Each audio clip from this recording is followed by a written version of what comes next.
Buenos días y que Dios les bendiga. Soy Mateo, uno de los profesores en el Seminario del Redentor.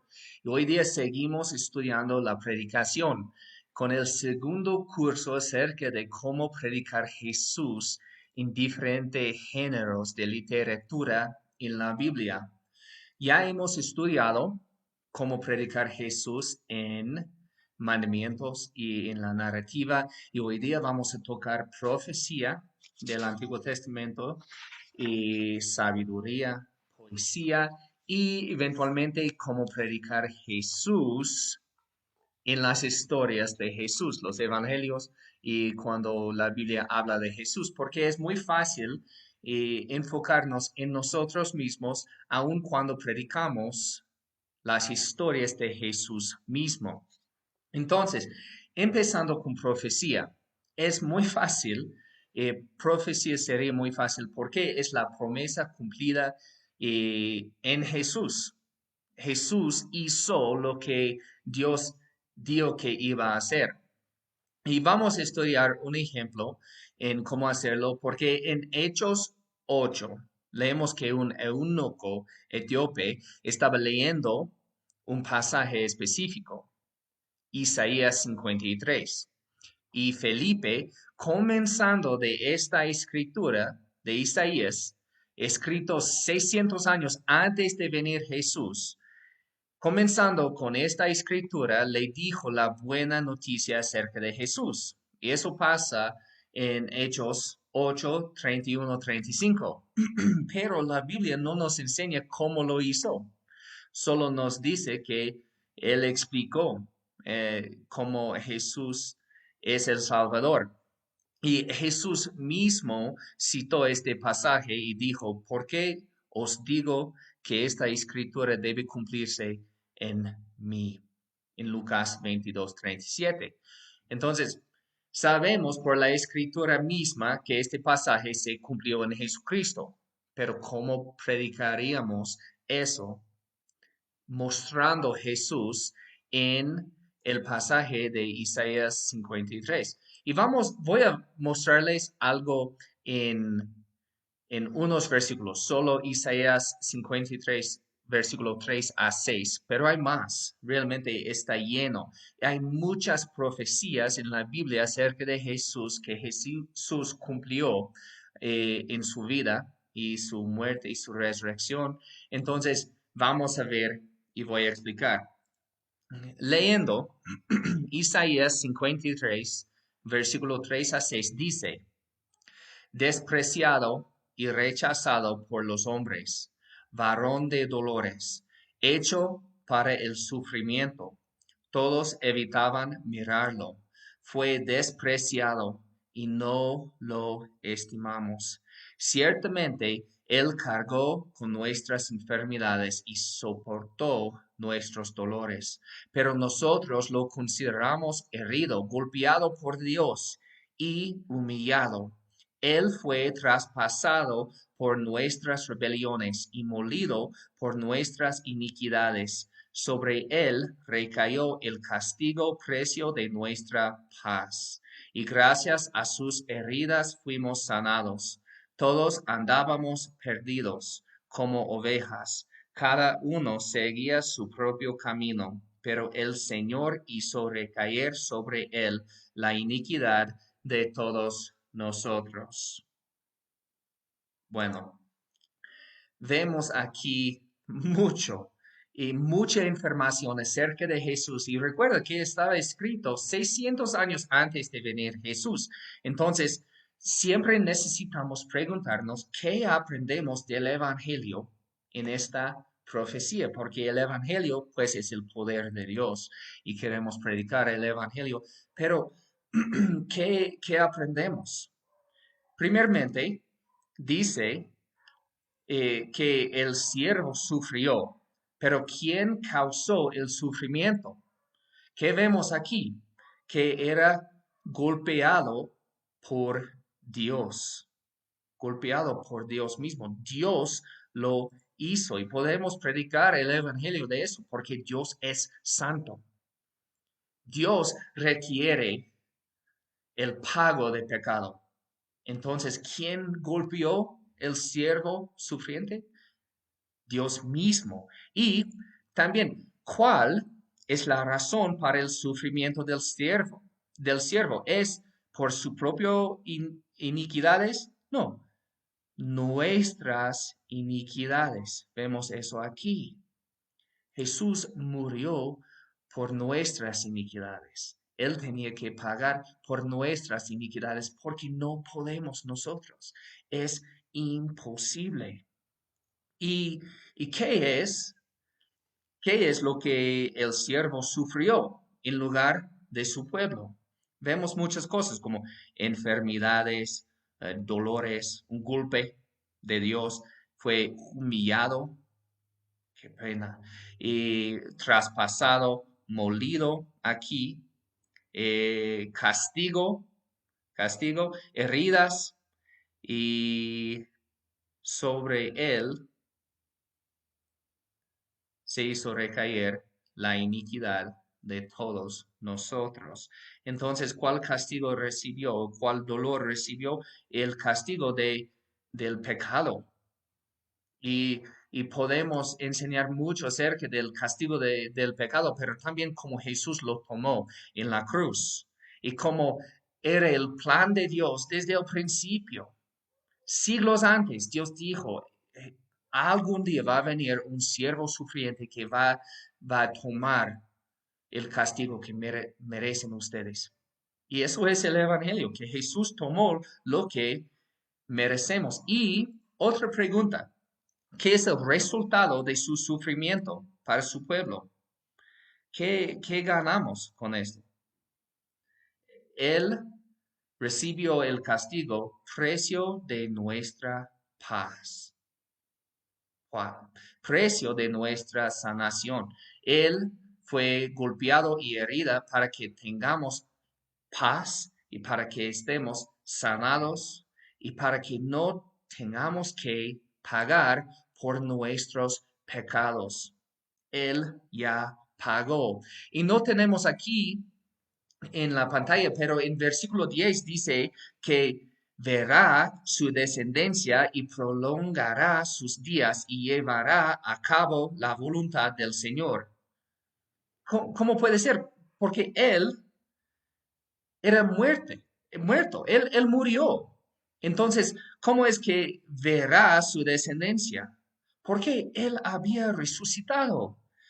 Esa profecía no puede estar cumplido sin un Salvador resucitado. Entonces vemos mucha de la gloria de Jesús en una promesa que Dios nos dio antes. Y cada promesa en la Biblia puede hacernos gozar en eso y celebrar lo que Jesús hizo. No solo necesitamos predicar lo que hizo, pero también las promesas que Él cumplió, porque va a darnos otro perspectivo en el Evangelio. Y eso es algo acerca de predicar profecía y funciona con cualquier profecía. Necesitamos ver cómo Jesús cumplió la promesa. Vamos ahora a estudiar otro género de literatura muy importante que se llama sabiduría. Sabiduría. Y eso es muy común en los proverbios, el libro de Santiago y está en otras partes de la Biblia también, pero eh, usualmente viene con dichos que son más o menos como mandamientos, pero no es un mandamiento como haga esto, es más como sería sabio hacer esto. Los sabios hacen eso, los tontos hacen esto. Entonces, podemos tratar sabiduría como tratamos mandamientos en una manera, porque cada vez que vemos un proverbio, por ejemplo, vemos que Dios es santo y no somos, que realmente es el primer parte del Evangelio. Necesitamos vivir más sabio, pero no vivimos así. Y muestra nuestro problema, que somos malos y somos tontos y no tenemos poder. Pero como los mandamientos, los proverbios y la sabiduría no nos da poder, solo nos da información. Eso es sabio. Y, y conocimiento o información es importante, pero también necesitamos poder y solo tenemos poder en Jesús, la vid.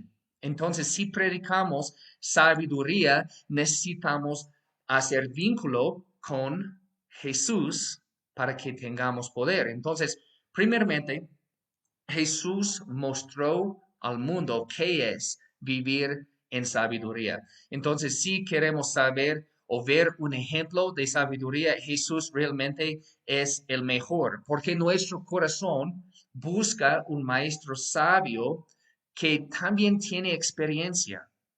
Y Jesús tiene la experiencia de ser perfecto, nunca pecar, pero al mismo rato él había eh, tocado, había sentido cada tentación que los humanos tienen.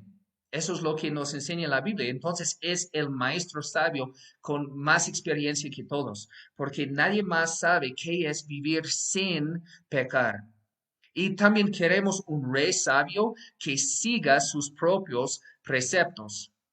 Por ejemplo, Solomón nos dio casi todos los proverbios, pero él no seguía sus propios mandamientos. Él no seguía su propio consejo porque era un pecador y terminó en fracaso. Pero Jesús sí, él seguía toda de la sabiduría. Y queremos, de hecho, queremos el gozo, y eso es el más importante. Queremos el gozo y prosperidad que la sabiduría ofrece. Eso es lo que buscamos. Y Jesús, el sabio, nos da el gozo y la prosperidad de sabiduría cuando no somos sabios, porque Él nos da de su depósito infinito. Entonces, algún día vamos a vivir sin tristeza, sin fracaso, vamos a vivir con prosperidad como somos sabios, aunque no somos sabios. ¿Por qué? Porque Jesús ganó todo eso por nosotros. Él nos compró, más o menos, gozo, sabiduría, prosperidad, tranquilidad.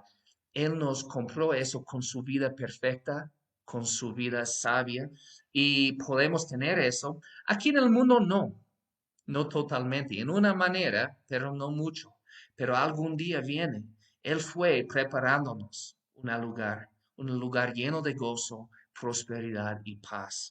Lo que la sabiduría compra y lo que no podemos comprar porque no somos tan sabios como debemos ser. Y como cualquier mandamiento, los proverbios nos muestran cómo no somos sabios.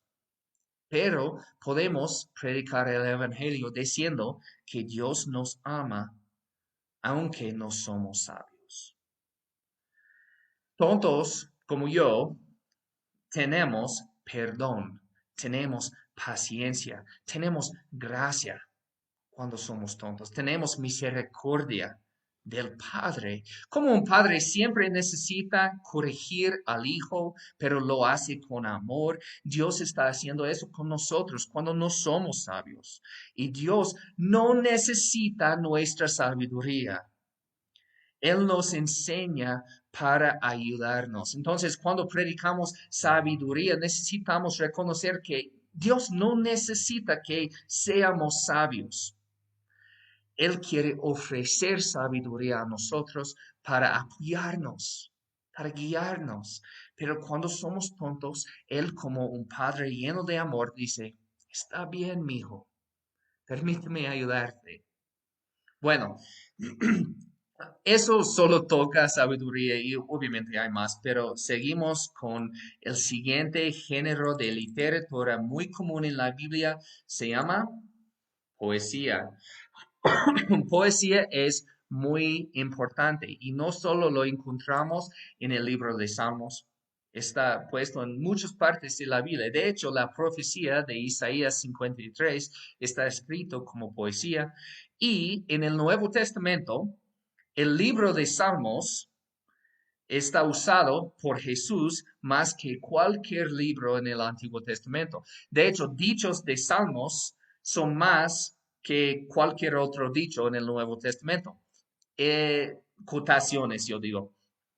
Entonces, es algo muy importante, pero a veces no entendemos muy bien cómo entender poesía. Como yo dije antes en el curso de cuando tocaba un poco los géneros, pero viene con imágenes y nos muestra Jesús en imágenes como el rey, como el esposo, el guía, o como en Isaías 53, el siervo sufriente.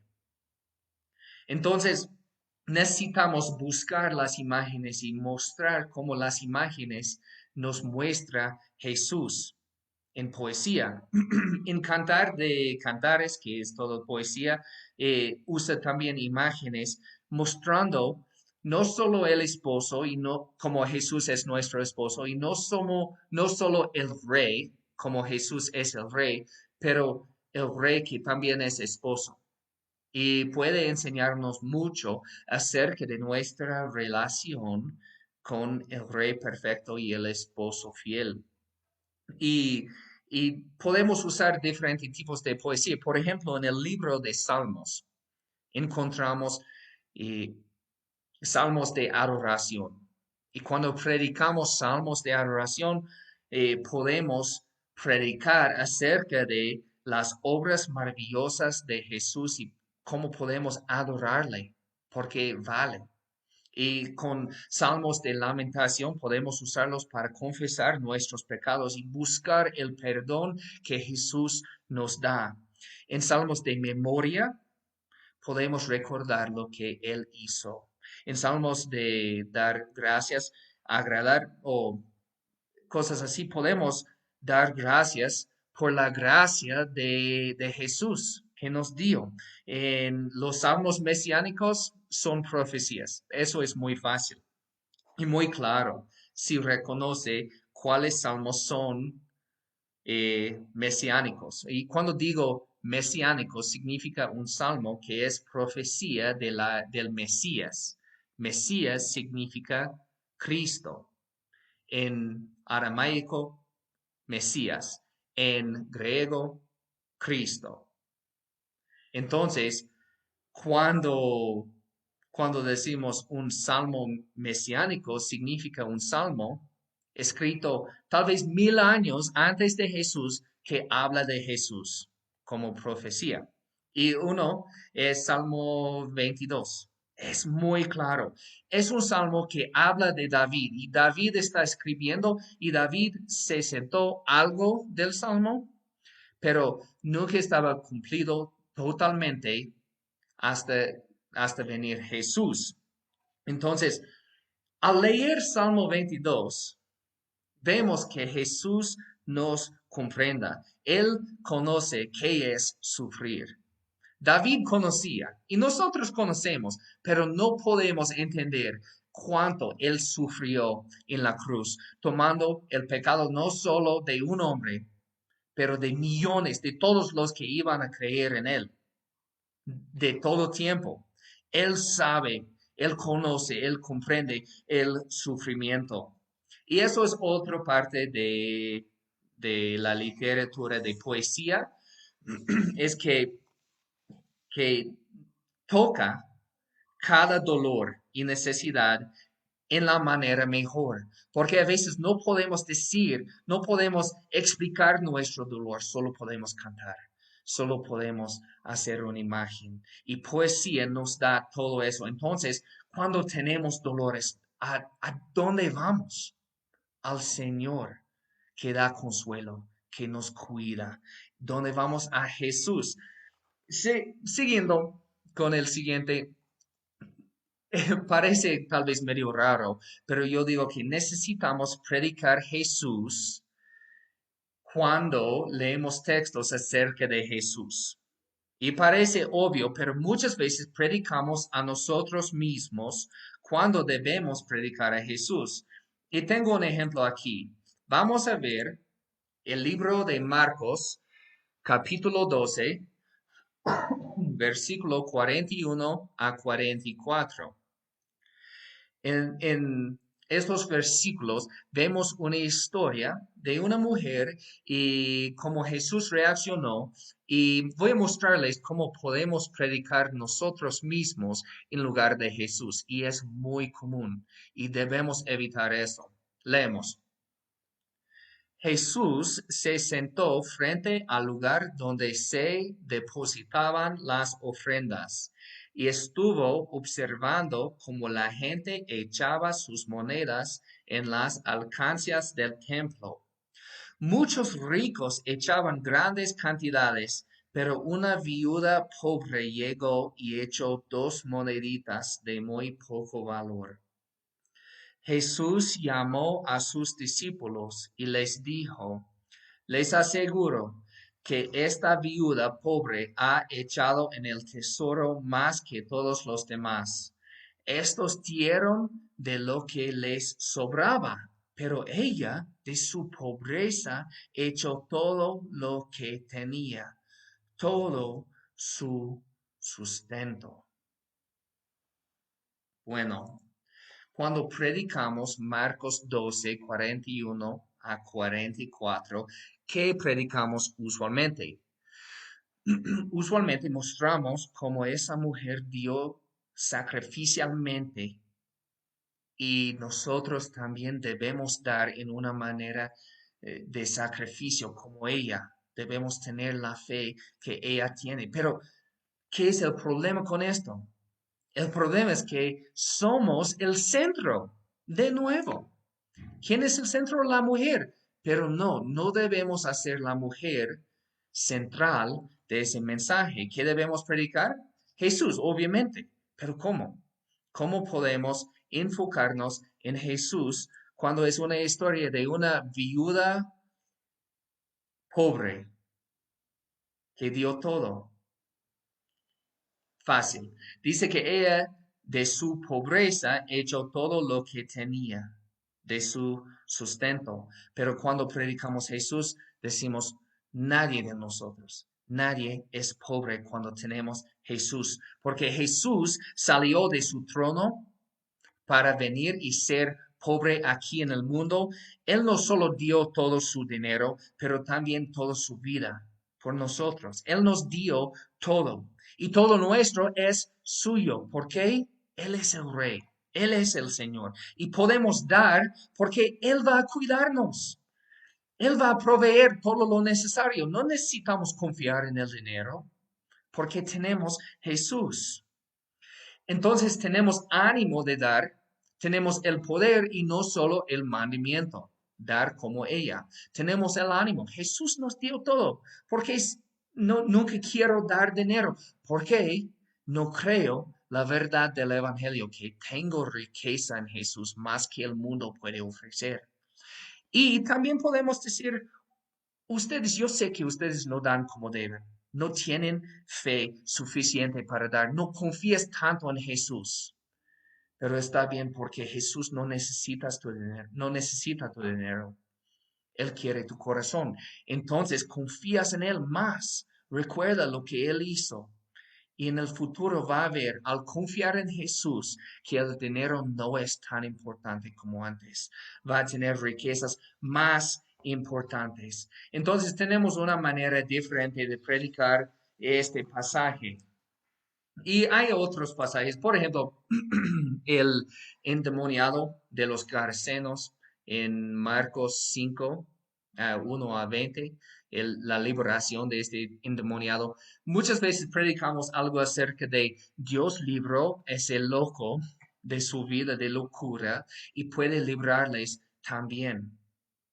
Puede ayudarles con alcoholismo o con sus problemas de cualquier jugar, no sé. Pero estamos predicando efectos secundarios y problemas secundarios y necesitamos siempre enfocar en lo más importante. Ese hombre pertenecía al pecado y los demonios y cambió y ahora pertenece al Señor. Señor es el dueño nuevo. Y el Señor puede ser su dueño nuevo. Y no importa los efectos secundarios, Él puede curar todo eso. Pero algo más importante es que ese hombre era desnudo, con cadenas, y gritó en dolor por la noche solo fuera de la ciudad, fuera de la comunidad. Y para salvar ese hombre, Jesús también fue desnudo, fuera de la ciudad, rechazado por todos, con dolor más que podemos entender en la cruz, para darle ropa, para darle comunidad, para darle lo que no tenía. Él tomó el dolor para dar la paz. Entonces, no es solo que Jesús dice, sí, puedes ir, vaya, vaya, ahora no tienes problemas. Jesús tenía que tomar los problemas para poder darnos paz. Y ahora nuestro corazón está lleno. No es solo un hombre poderoso que dice, sí, estás bien. No, para hacerlo, él tenía que tomar el dolor. Y lo hizo en la cruz para darle paz.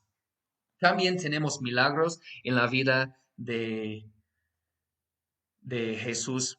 Por ejemplo, hay milagros acerca de curación o de proveer, y cada milagro es para mostrar el Hijo y qué tan maravilloso es el Hijo. No queremos predicar repetición. Muchas veces cuando alguien quiere predicar milagros, quiere predicar repetición. Eso va a pasar de nuevo en su vida. Puede hacer milagros o Dios va a hacer milagro en tu vida.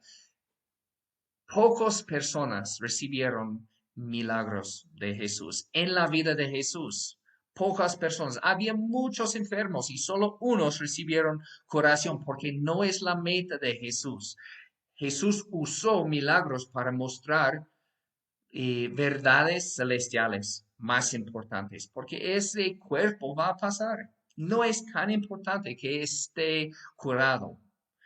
Entonces, cuando predicamos milagros, debemos no predicarnos a nosotros mismos, diciendo, podemos hacer los milagros. No, debemos predicar al Hijo. Y debemos tratar de enfocar toda nuestra iglesia en eso. No solo las enseñanzas y la predicación, pero eso es básico. Yo les enseñé cómo predicar Jesús porque es el fundamento, pero también con nuestras canciones, adoración, debemos enfocarnos en Jesús. Las palabras de las canciones deben enfocarse en Jesús. Con ayuda social, no solo ayudamos los puros, ayudamos los pecadores, porque Jesús ayudó a los pecadores. Con los grupos pequeños podemos confesar pecado y ser vulnerable y no tratar de mostrarnos más santo que los demás. Eso es ser fariseo. Queremos mostrar el Evangelio y mostrar Jesús también en los grupos pequeños. También en elegir líderes. No buscamos líderes que parecen tan perfecto. No, queremos líderes que viven una vida de arrepentimiento, porque todos nosotros necesitamos arrepentirnos cada día. Y cuando compartimos el Evangelio, buscamos fe en Jesús, no buscamos obras. No queremos que la gente haga algo. Queremos que la gente confíe en el Señor Jesús. Entonces, compartimos Jesús más que todo. Y al fin, tengo una aplicación por ustedes para ganar el crédito de ese curso, y que es darnos un ejemplo de cómo predicarías un salmo o un proverbio. No necesita hacer los dos. Y yo no necesito su sermón, puede solo darnos un ejemplo. Entonces, unas líneas. Yo predicaría Salmo 1 diciendo eso y eso y eso para mostrar que Jesús es el centro. Nada más, sencillo. Gracias por estudiar con nosotros. Vamos a seguir estudiando el siguiente vez con ayudas más concretas. Pero siempre en cada cosa que hacemos, lo más importante es que Jesús sea el centro en nuestros sermones, en nuestras familias, en nuestra iglesia y en toda la vida. Gracias por todo y que Dios les bendiga mucho.